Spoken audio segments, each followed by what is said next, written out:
Welcome to The Explainer. Okay, so today we're jumping into some financial advice that went viral because, let's be honest, it really hit a nerve for a lot of us. It's all about that incredible joy of Lebaran and how it can sometimes, just sometimes, lead to spending habits that leave us with a massive financial hangover.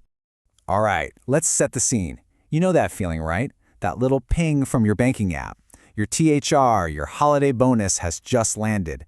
And for that one glorious moment, you feel like a sultan Khan, a sultan for a day. You feel rich, powerful, and ready to conquer the world with all this fresh cash.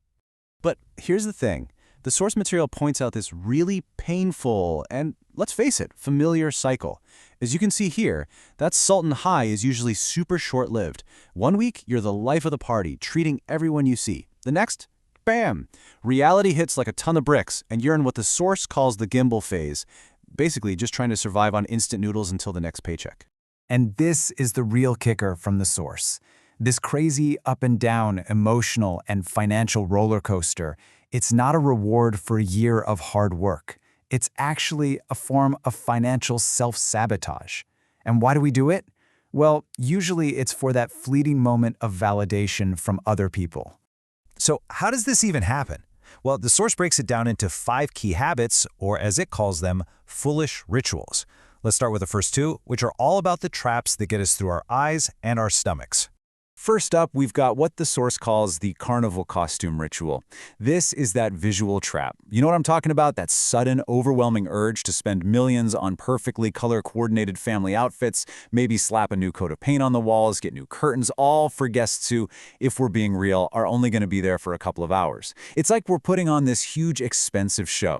Now, this is where the source gets brutally honest. It pretty much says, hey, your guests probably don't even care about your new paint job. They're there to see you, to catch up, and let's be honest, their eyes are probably glued to all the amazing food you've got on the table.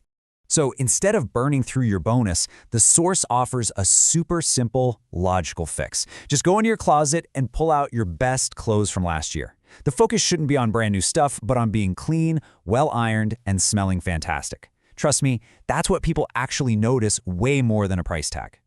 Okay, ritual number 4 is what the source bluntly calls the garbage buffet. And this one is a huge logistical trap.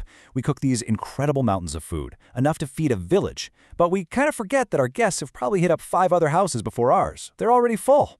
And this just leads to a crazy amount of food, effort, and money getting tossed right in the trash. And this quote just perfectly captures the irony of it all, doesn't it? You spend all this time and energy cooking, and by the time your guests actually show up, you're so exhausted you can barely hold a conversation. And for what? For food that, unfortunately, mostly goes to waste. So what's the smarter way to do this? The source suggests a really simple rule of thumb. Just cook for about 40% of the guests you're expecting. That's it. You can always have some instant noodles or eggs on standby for emergencies. And here's the real pro tip. Put your money where it counts. After a hot day of visiting, what do people really crave? Cold drinks. So stock up on tons of cold water. That's the real winner. All right, let's move on to the next couple of traps. These are a bit more psychological. They dig into that deep-seated need to impress people and that all-powerful fear of missing out. Yep, good old FOMO. Whoa, okay. The source uses some really strong language for this next one. It calls this habit a mental illness.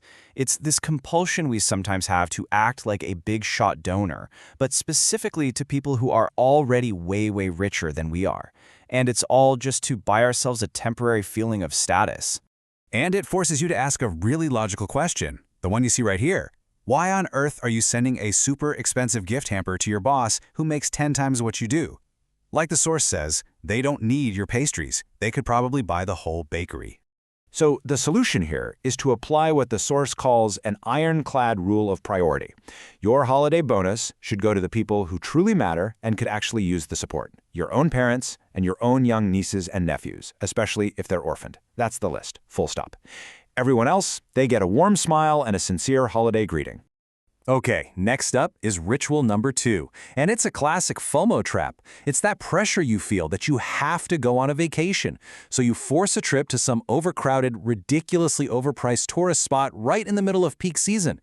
And the worst part is, it's often financed with debt, using those buy now, pay later schemes that make it all seem so easy. The source is so blunt about this. It says, that's not healing, that's hilang akal, which basically means you're losing your mind. You're not relaxing. You're just swapping the stress of the office for the stress of sitting in traffic for hours and being crushed by crowds, all while racking up debt. So, what's the source's idea of true healing for someone who works hard all year? It's simple, and even better, it's totally free. Turn off your alarm, sleep in as long as your body wants, and maybe, just maybe, go visit the neighbors who also decided to stay home. You can build real connections without spending a dime. And now, we've arrived at the final ritual. According to the source, this is the big one. This is the root cause of all the other problems. It's the mother of all destruction, and it's the one we really need to understand. It's called pajak gengsi, or the prestige tax. Now, this isn't a habit that happens during Lebaran, but it's the painful bill that comes due right after. It's that moment you get back to your normal life, you look at your bank account, and it's at zero. And you realize you have to borrow money just to eat, all because you spent everything you had to look successful for a few days. Wow.